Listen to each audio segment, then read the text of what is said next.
Good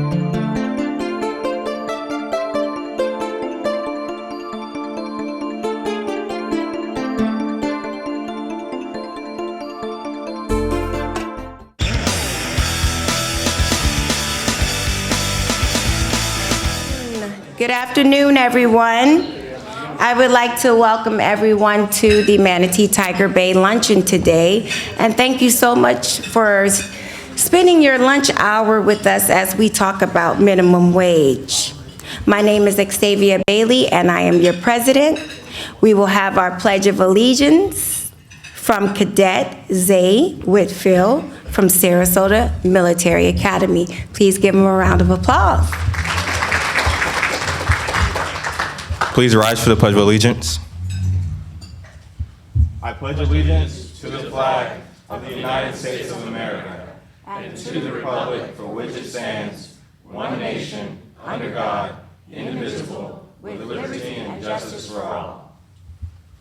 Please be seated. Thank you so much, Cadet Zay Whitfield. Would we please give him another round of applause?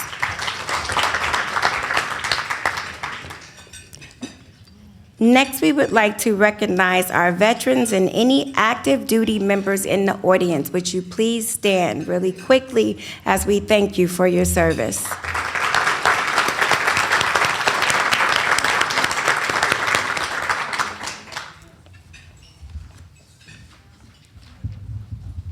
Next, I would like to recognize our dignitaries. We have Supervisor of Elections, Michael Bennett. Councilman Bill Sanders. And I just saw School Board Member Scott Hopes walk in. Just wave, Scott. It's fine. Thank you all for attending. Today, I would like, before I go into that, please silence your cell phones, please. Please. Just double check for me if you haven't done that. Matter of fact, let me check too. Be the leader here.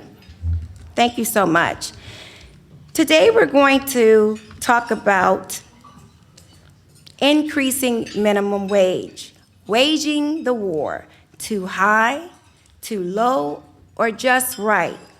Today our speakers would be Lillian Elliott, Director of Operations from the Women's Resource Center. Please give her a round of applause. We will have John Horn, owner of Anna Maria Oyster Bar. Please give him a round of applause. And we will have Casey W. Welch, Director, Institute for Public Policy and Leadership for the University of South Florida, Sarasota, Manatee. Please give them all a round of applause. Now, we did put the bios online for everyone to read so we can hear more from our speakers and be able to allow you to ask questions. Our first person up would be Lillian Elliott. Please give her a round of applause as she comes to the microphone. Thank you so much.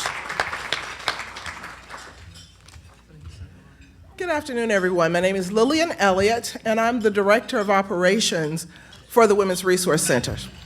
It's my pleasure to be here today representing our centers and the 1,944 clients that we served last year. I say that because our work is really focused on helping our clients to be able to become educated, to engage them in that education, to engage them in our programs and services in order for them to get enriched and to be able to empower them so that they can thrive for them and their families. That says a lot because since 1979, we've been focused on helping to do that. And one of the things that we know for sure is that our clients are focused on how they can increase their income. And so the topic today is really important to us. When you think about Manatee County and the fact that 44% of our county lives at or below the ALICE level, I'm sure the folks in the room are familiar with ALICE. ALICE is assets limited, incomes are constrained, but they're employed. Those are the working poor. Those are the folks that are in your doctor's offices, in your stores, in our restaurants, and many times in the offices that we all work in. These are the folks that, if you've got a family of 4, a mother with 3 children, and you're making $54,000 or less, you are Alice. Your health care, your child care, your housing, and everything else that it takes to keep a family growing and sustaining is at peril, just by a flat tire. One of the things that we found, for instance, with a client of ours, she's been working with us for 3 years. In that 3 years, she went from being a part-time person at a Salvation Army, living in housing with her 3 children. In 3 years, she became a CNA. She got her license. She started working. She continued to go to school, got her LPN license, and we were thrilled when she got a job making $20 an hour. She chose that $20 an hour job without benefits because she felt like she had made it. What happened is that immediately she lost her child care subsidies, her housing subsidies, and her medical subsidies. This lady then had to start figuring out how she could pay $1,000 a month for rent and do everything else that her 3 kids deserved. What happened? She ended up having to go to food stamps because they were no longer available, so she's going to food pantries. And we're working with her to quickly try to get her to a place that she can get off that cliff, because she immediately fell off the benefit cliff. You've heard the financial cliff. Luckily, we've got folks in the room that have helped us to bring that out as a need for us to really look at how do we address the unintended consequences as we help our clients to continue to increase their wage. Sometimes that 10 cents is all that it takes to drop them off the benefits that they need to thrive. So that's why we're here today.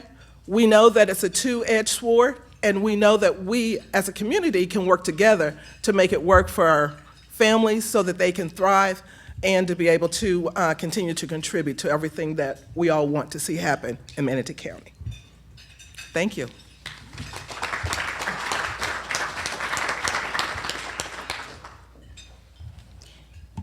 Thank you, Lillian, for your presentation on behalf of Women's Resource Center. Please give her a round of applause. Thank you. Next, we will have John Horn, owner of Anna Maria Oyster Bar.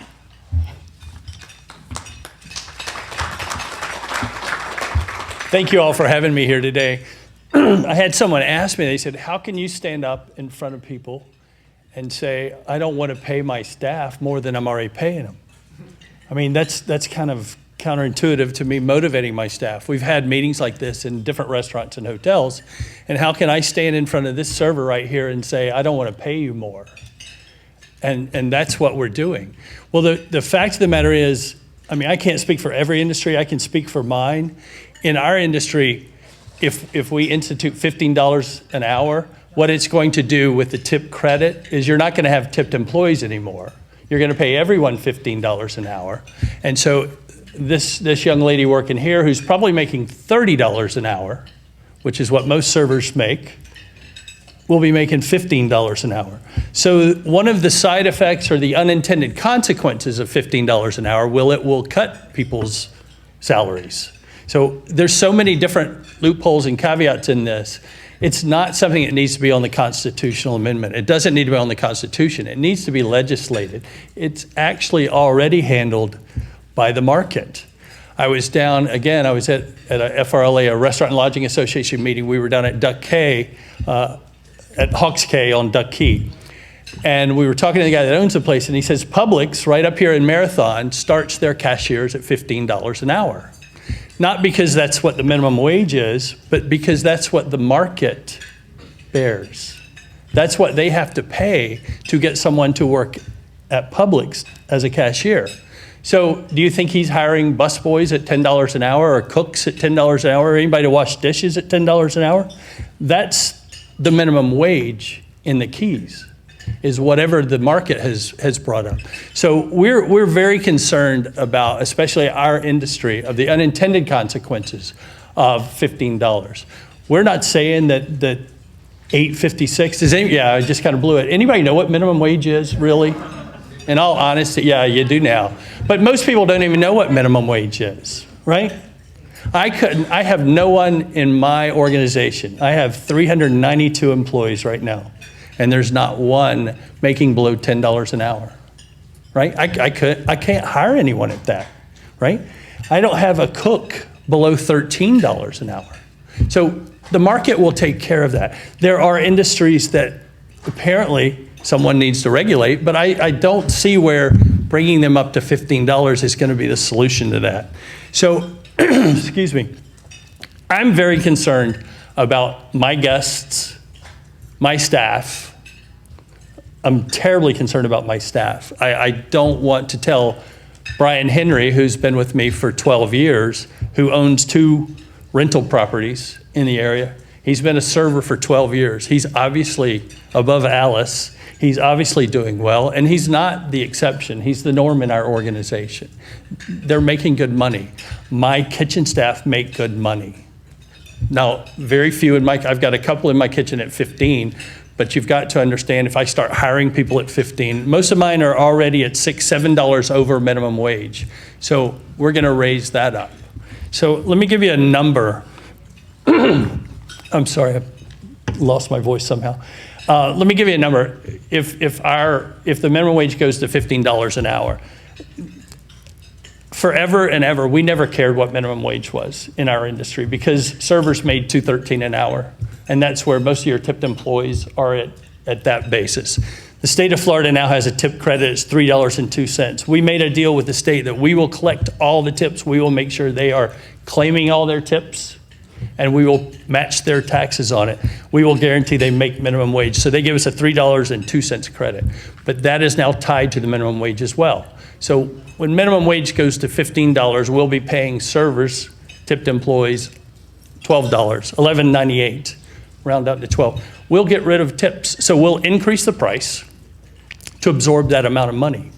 We'll have to raise our menu. I did the math on just one of my stores. I'll have to raise the menu $15.81 per cover,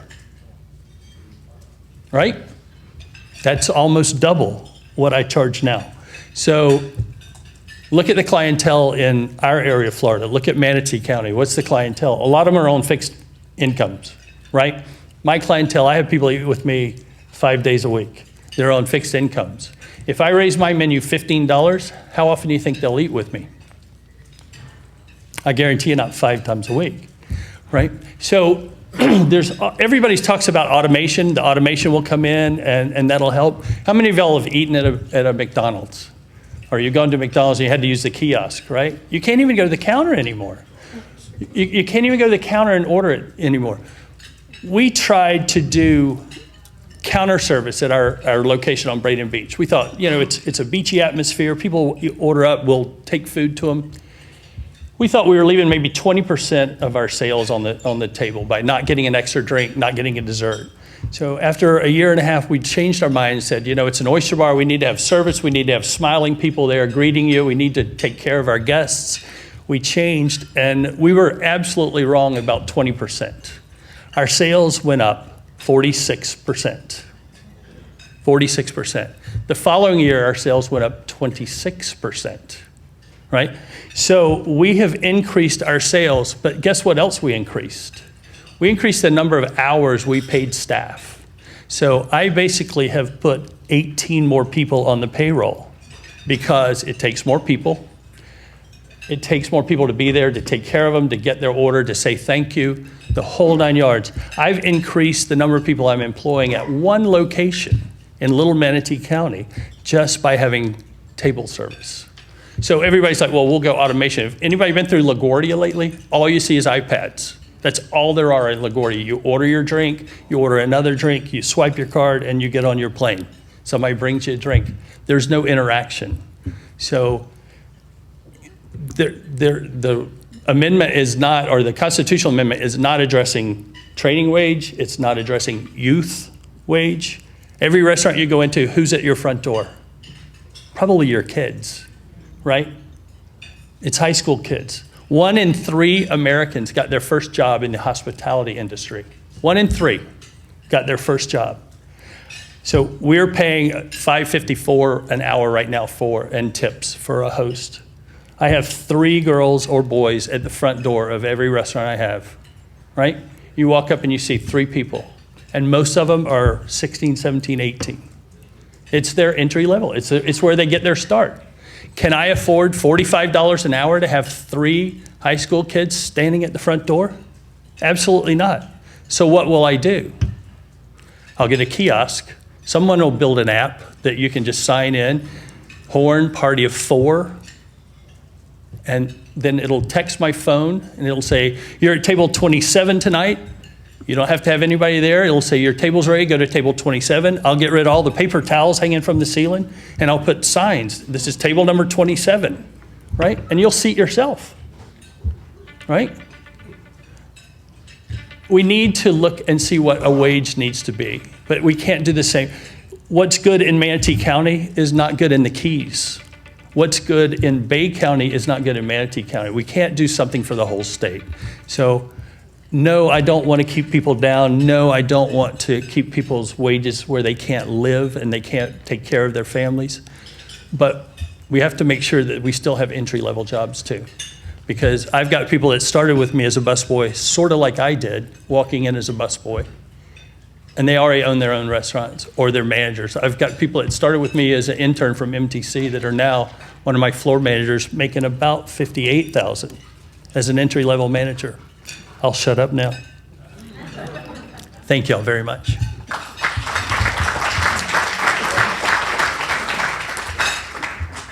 That's okay, John. I was about to stand up on you anyway. It's fine.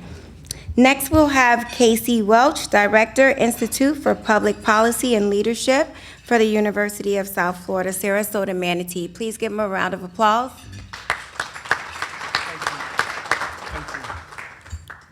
Thank you all for the opportunity to be with you today and not in Tallahassee. It's good to be back home.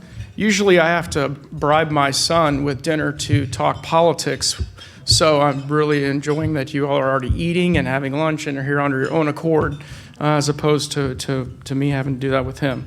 Also want to thank John and Lillian for the opportunity to join this discussion with you. You know, through the university and the Institute of Public Policy and Leadership, we're looking at this amendment through the larger context of civic education. Why is it important for citizens to look at the constitutional amendment process? What has this process evolved over the last 20 to 15 years, and how has it continued to evolve? And what are the effects of amendments like this $15 an hour minimum wage having on influencing policymakers in Tallahassee? So I'll just start off with the process and talk about the fact that with the proliferation of these amendments in the last 20 to 15 years, as we've looked at this and analyzed it over time, you've seen every time there's been a push for citizen initiatives over this amount of time, the legislature and the Constitutional Revision Commission over time has continued to constrain how citizens can amend the Constitution. And why is that? Well, you look over those period of time. Obviously, in this community, when we have a historic fishing community like Cortez, the effects of the net fishing ban. You know, you look at why is there pregnant pigs in the Constitution on Article 10? Well, this amendment would join Article 10 in the Constitution right there. You know, you'd have the amendment that this amendment, the minimum wage amendment was originally added to the Florida Constitution in 2003. So this constitutional amendment actually just amends the amendment that's already in there. You following me? So this would just add on to that.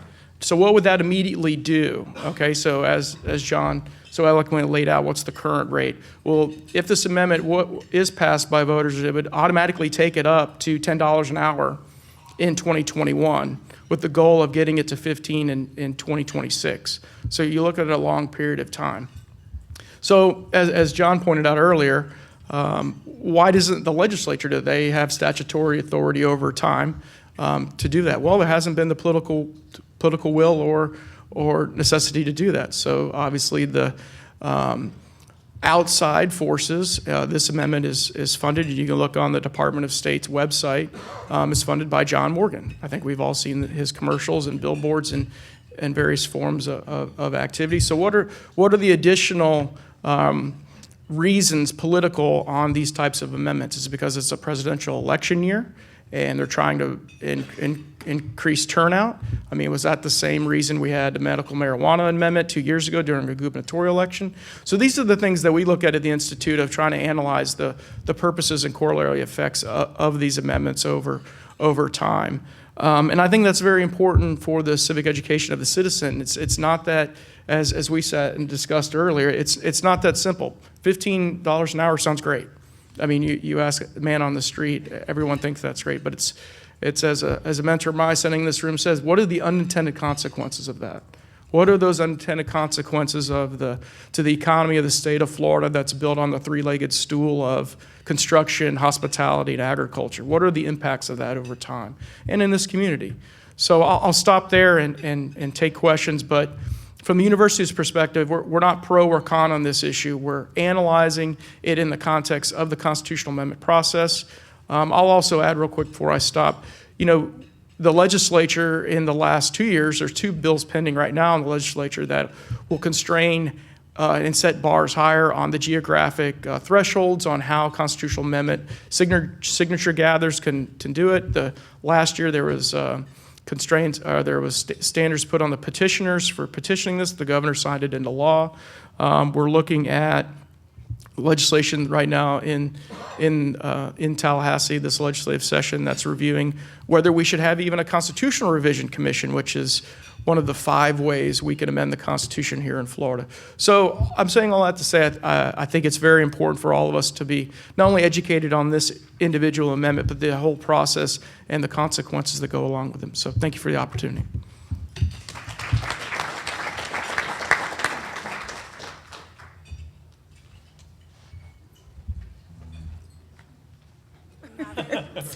Well, thank you, Casey. Great job. Please give him a round of applause. Excuse me. So it said the minimum wage started in 1938, and the minimum wage started at 25 cents an hour. That was the federal minimum wage, and it has been increased about 22 times. Can anybody live off 25 cents? I mean, you just think about how it has been increased, but it said it was to stabilize the economy from the post-depression. But here we are now in 2020, and people are saying, I don't have enough money to feed my kids. I don't have enough money to do the things that I need to do to be able to live. But the first question that we have, it will be for Lillian, is that on the minimum wage, it comes with the pros and the cons that some of these people who have jobs day to day, if they receive the minimum wage, there's this thing that's called the benefit cliff. And if you could explain that to us, once they receive the minimum wage, how they lose a lot of their actual benefits that they have.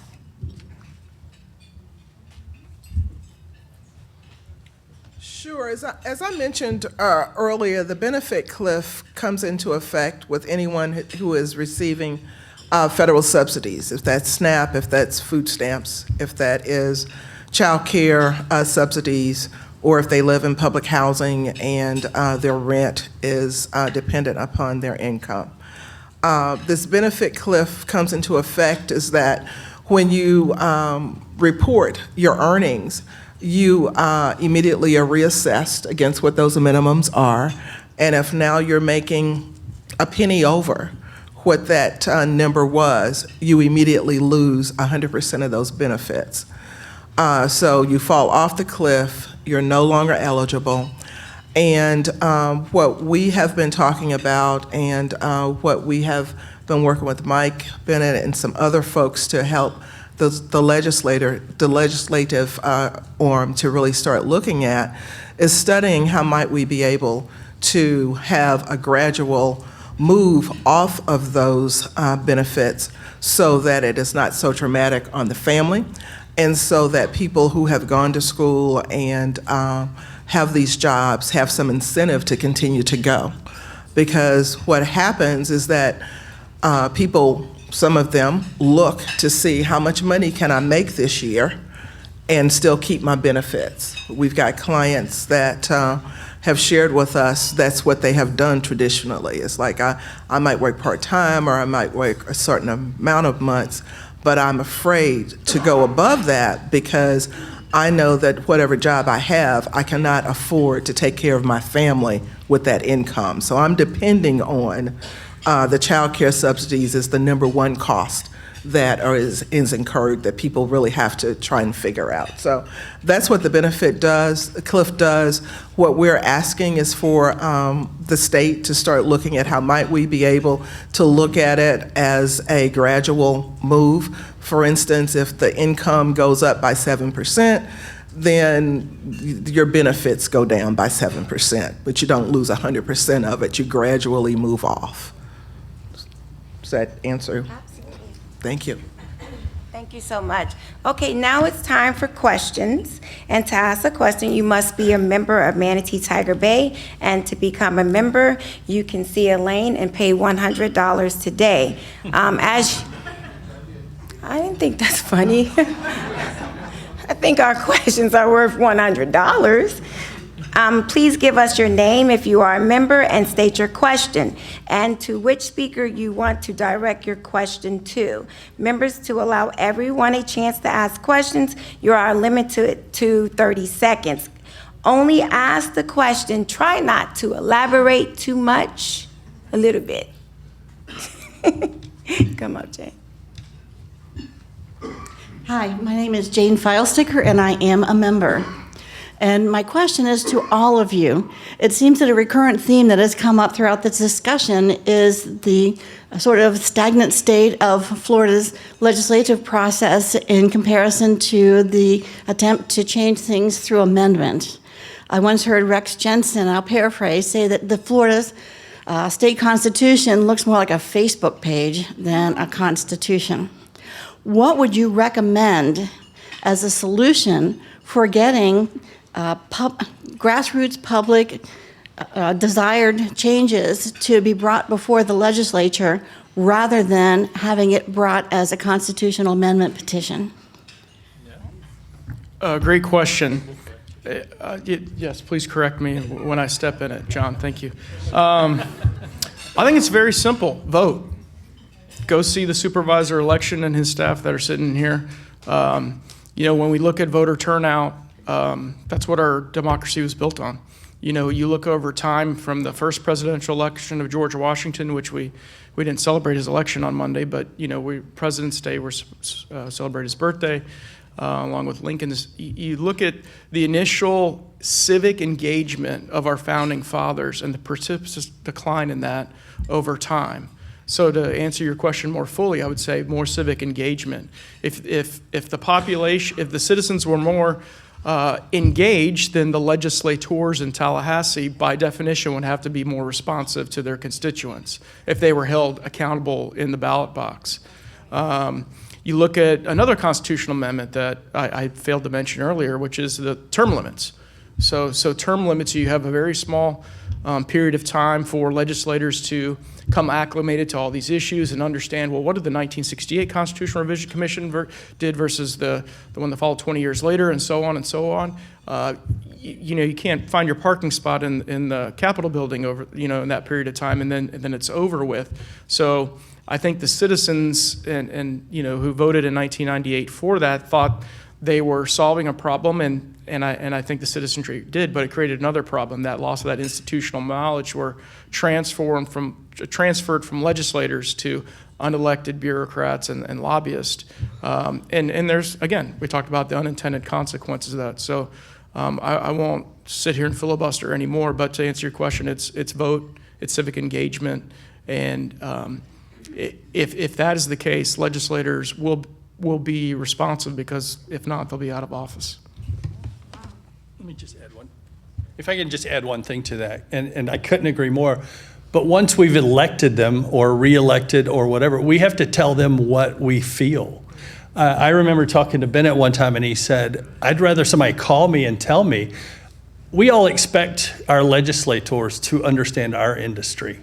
And they don't. They can't possibly understand every industry. So it's imperative that you make the trip to their office, you make the phone call, you drop them a note and say, hey, do you realize how this that y'all are talking about will affect me and my industry? Because they don't know. They need to hear real life stories. They need to hear that I'm going to have to let off 4 people because of X if I have to implement this law that you're talking about doing. Tell them how it affects you. And if they don't act in the way that you want them to or vote in the way that you want to, find someone to run against them. If it's affecting your world and if it's affecting everyone else and you feel they're voting because a lobbyist is telling them to do, which is what the normal feeling is, well, I told them, but they didn't do anything about it, then find someone else. Because if they don't vote the way you want, they're not representing you. So the problem we have in our state legislature is, and I've had them come up to me in their first term, is like, well, I'm only going to be here for 8 years. I'm like, I thought your term was 2, right? I'm like, correct me if I'm wrong, but we elected you for a 2-year term. But he's already assuming that he's there for 8, right? It's a foregone conclusion once you get elected, you're there for 8 years, your term limit.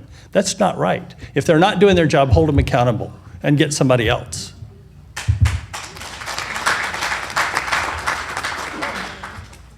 I will just say ditto to both of these guys.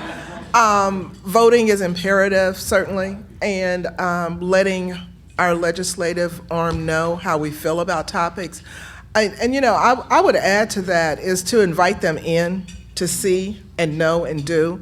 Calling them, talking to them is not as impactful as inviting them to your organizations, inviting them into situations that you want them to be aware of. And in the world, you know, TikTok or some of our other apps can do that for you as well. But I would just add, you know, building those relationships and the 6 degrees of separation that we used to think was there, I think has now come down to 3 or 4 degrees of separation. So if you don't have a relationship with them in the state of Florida, call John Horn, he probably does.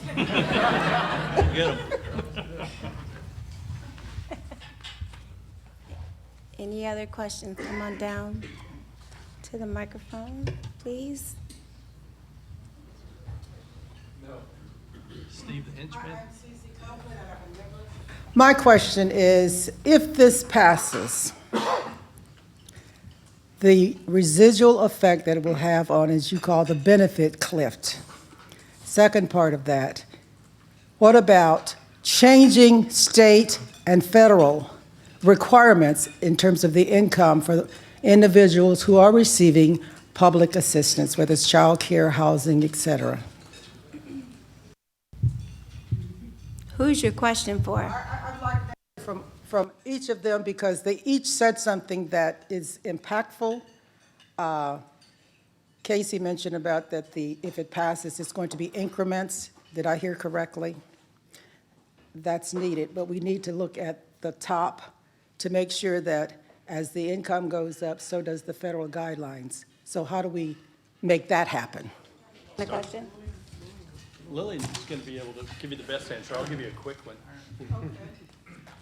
The minimum wage, according to the constitutional amendment, will go up $1 a year for 5 years, up till I think it's 2026. When it'll be $15 an hour. One of the problems that we all have is you're competing with the government, and that's what you're doing, competing with subsidies and help. And we've got to not be competing with the government. We've got to be able to provide so that people can provide for their families. I mean, saying that we want you to stay on the government help is wrong. We should do everything we can to get everybody off of help. So I don't see I couldn't agree more that if your income is $7 over whatever this absolute threshold is, they shouldn't take every bit of your benefit. That's ludicrous.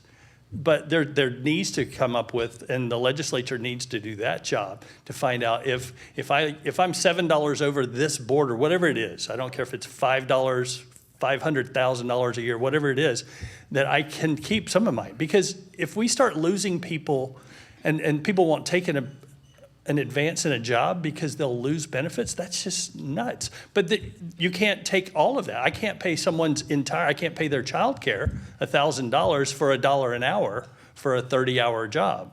So But that's where we have to get the federal level involved, because the income is set. Unless that changes, if my salary goes up, it kicks me off the program. There are no increments for me to remain on there. Gradual decrease me from the program. I'm just giving you common sense. I don't know legitimately about what the federal benefits are, so I can't speak to that, but.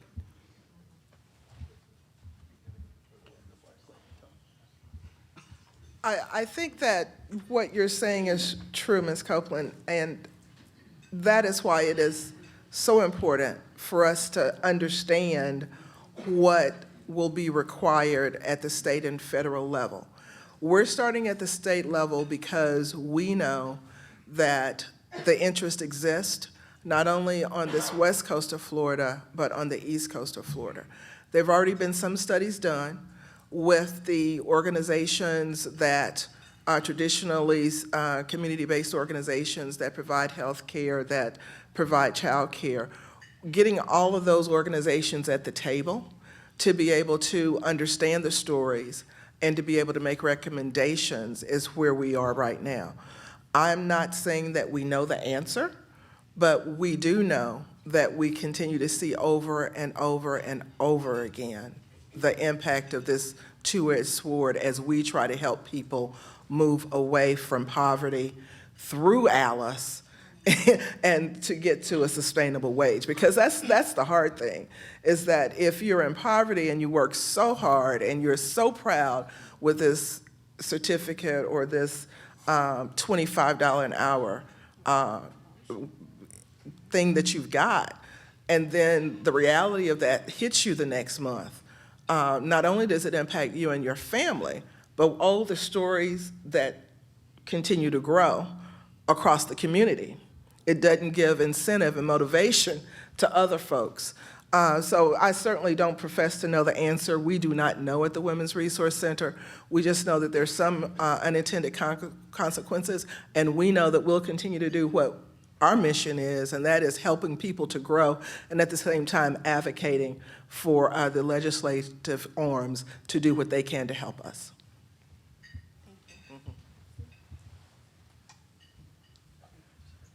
Great question.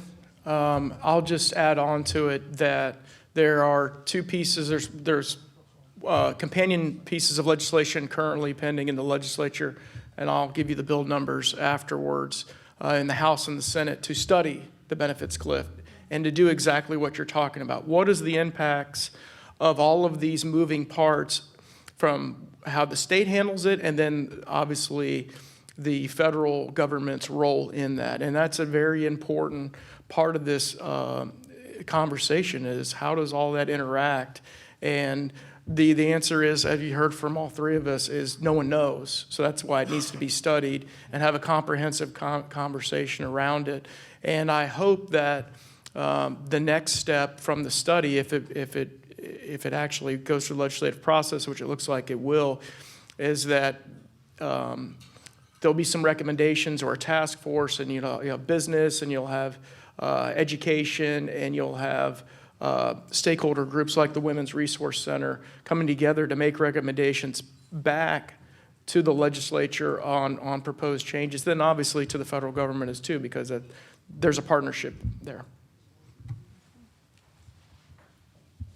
Thank you all. Next question, please. Good afternoon. My name is Matt Bauer. I'm a board member here with Tiger Bay. Thank you to all the panel members for being here today. So thank you also for pointing out some things of the unintended consequences that maybe some of us, like John Horn's business, we wouldn't know. But as many people might know, I'm a political romantic. So I listened to you talk a little bit about what voters might be able to do to try to change things. My question to you is, do you think it's a little bit disingenuous to believe that individuals who are clients of Lillian, who are worried about a roof over their head on a daily basis, have the real ability to collaborate and affect change from a political matter, also knowing that many times you need to have money to get a seat at the table. So when I listen to you, I don't believe that people within this group that we're talking about today have the greatest ability to affect change from a legislative standpoint. Would like to see what you think about my thoughts. Oh, I had a question. Go ahead. I won't say yes or no or disagree, and I'm trying to give a political answer, but I'll further elaborate on what I think I was alluding to earlier. Is, you know, that there's very minimal, I won't say there's minimal barriers to voting, but my point saying is the process is set up over time to have elected officials accountable to their constituents. Now, that has changed and evolved over time as single-member districts and how all that evolves over time. But the fundamental, as a romantic, the fundamental principle is still there. Citizens vote, elect their representatives, and then if, as John Horn said, if they don't in their term, not term limit, in their term unaccountable, I mean, that they hold them accountable. Those fundamentals haven't changed. Yeah, are there other dynamics? I mean, I got my ballot in the mail, thanks to the supervisor, you know, last week I think it was. I already put the stamp on it, put it back in the mailbox. I'm traveling back and forth to Tallahassee. So, you know, I think, you know, when I look at, you know, my ancestors that first came to this area of Florida in the mid-1800s and what they had to do to get in their covered wagon and go 30 miles to Tampa to vote and do everything else, you know, they overcame some barriers too. So I think the point is, you know, there's always been barriers. Each generation is responsible for overcoming those things, and we do everything that we can to facilitate that over time. Matt, I think one of the most important things is to come to things like this because I think it opens your mind and it allows you to hear a different opinion or like, wow, I didn't think about that. And that's the first words that came to my mind when you were asking the question. It's like, I didn't think about that. Because yes, I can call Will Robinson, I can call Galvano, and I can say, hey, you got a minute? And they will answer my question. And I didn't think about people that Lillian is serving, that they don't have their cell phone number, or they don't have the, you know, they're going to talk to someone way down the pike in their office, if they even call their office. So you're 100% right. So I think everybody needs to think that way, and through either support of agencies like the Women's Resource Center, I don't know if they realize how much power it is to have an elected official in their business, which every not-for-profit is a business, in my opinion. So to have them there to show them what they're doing, and to open their eyes, meaning the politicians' eyes, to what is really going on. Our reading program opened a lot of people's eyes in our community to what's going on across the street. And most people have no idea that poverty lives 2 doors down. So everybody needs their eyes opened. And so the more things in this respect that you're like, I never looked at it that way, will help us all. Because we want to help everybody in our community. That's the most awesome thing about Manatee County is we want to take care of people. We absolutely do. This will help. And so you'll find out, how can I help that person? If I bring them in and show them, this is how people, your constituents, they may not vote for you, but they're your constituents. I don't care whether they vote or not. I do, but I don't. It shouldn't matter. I want everybody to vote, they should. But if we can introduce them and if we can make that happen, that will be tremendous. It really will. Because I can't tell you any of them, that it's just like I just said, I'm like, I never looked at it that way. And that's what we need to do, is we need to educate the people that are making decisions for us.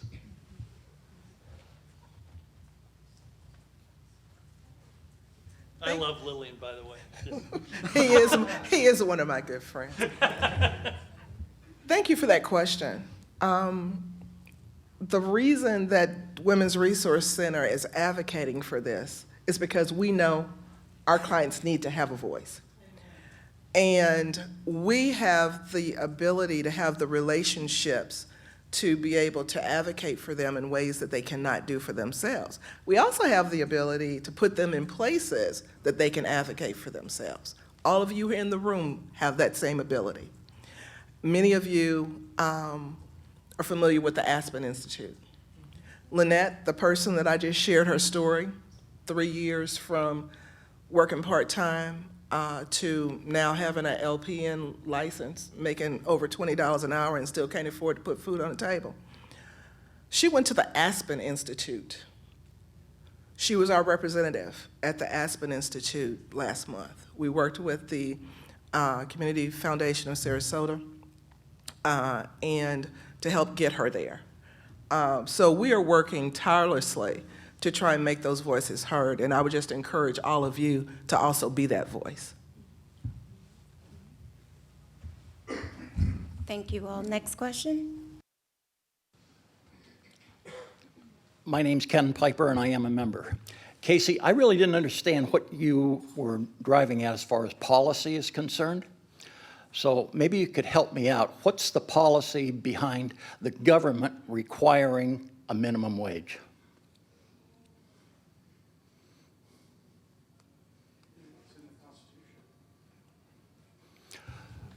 Well, regardless of whether it's in the Constitution, why should the government get involved in setting minimum wage?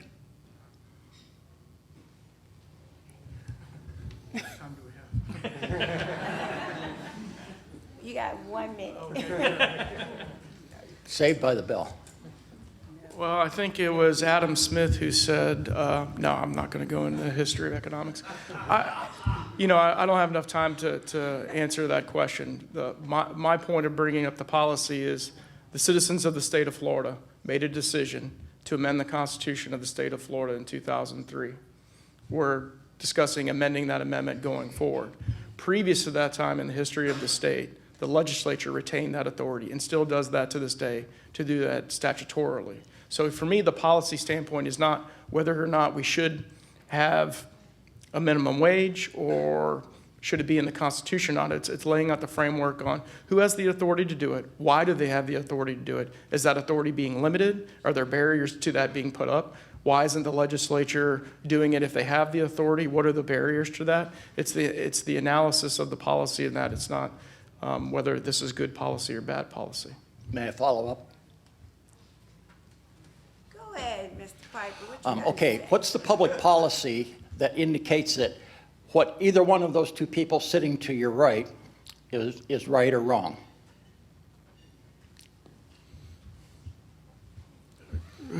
Whoever wins at the ballot box, that determines that we're a majority rule republic, and 50+1 in the ballot box determine what's right or wrong. I don't sit on high at the university and make decisions on what is the right policy or the wrong policy. We just analyze the analysis of the processes and the politics behind it. What is the university's public policy then? We do not have a position on this issue.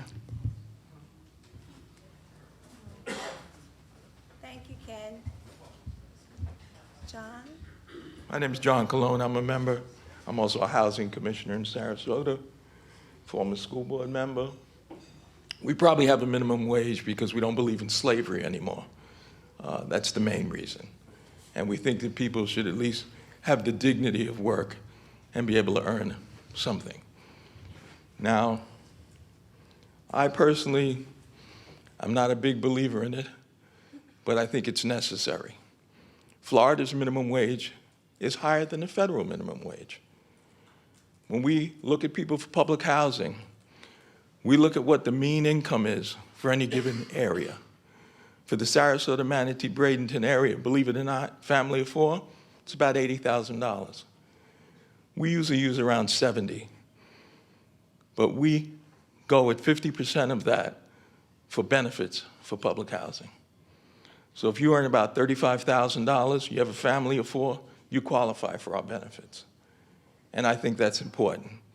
We have to house people. The problem we have in this area is really that we don't have enough workforce housing. These people need places to live in.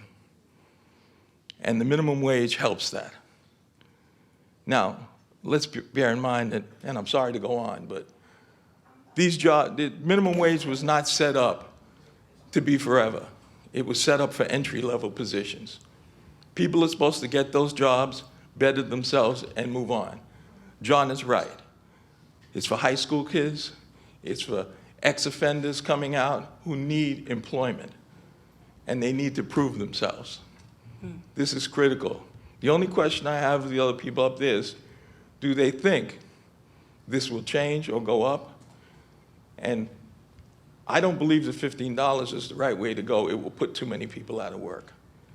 Look what, as John brought up earlier, look what happened at McDonald's. I go into McDonald's, they have replaced 18 people as a minimum that they used to employ. They used to have between 5 and 6 people at the counter to take your order. They were mostly part-timers. They're gone. Are you looking for a yes or a no answer? I'm looking for some guidance, but a yes or no answer would suffice.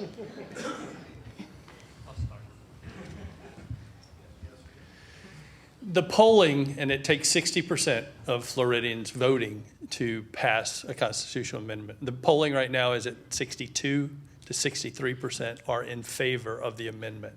But that number has been dropping drastically. There's been no opposition, whatever you want, advertising towards it. It's just been Morgan & Morgan for the $15. So as more of these conversations get out and people realize the unintended consequences, we feel that it will not pass. And obviously, I do not want it to pass. Do I want to pay people more wages? Absolutely. Do I want to pay them $15 an hour for entry level? Absolutely not. Absolutely not. So to answer your question, I'm against the Constitution. The governor doesn't want it as a constitutional amendment. So, I mean, he's come out against it. So it's not something that should be a constitutional amendment. Speaking of Morgan & Morgan, I invited them today, and at the last minute, they decided not to send a representative. Is this on tape? They decided they were not going to come out. So I do want to make this statement as we close out, and I want to thank our speakers today. I own a small business. We're about to expand now. I do pay my employees, everyone makes over $10 at least. I gave one of my employees an increase, and she was so excited because she told me she needed a raise or she was leaving me to go to Burger King. And I said, no, I don't want you to leave. I don't want you to have to work 2 jobs. I give her the increase.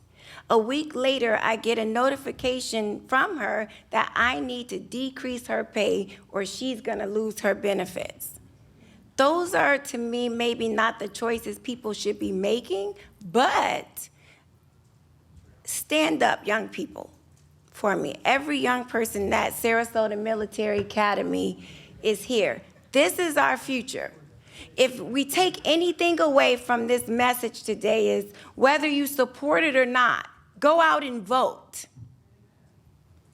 Have your voice heard. If you're against it, vote. If you're for it, vote.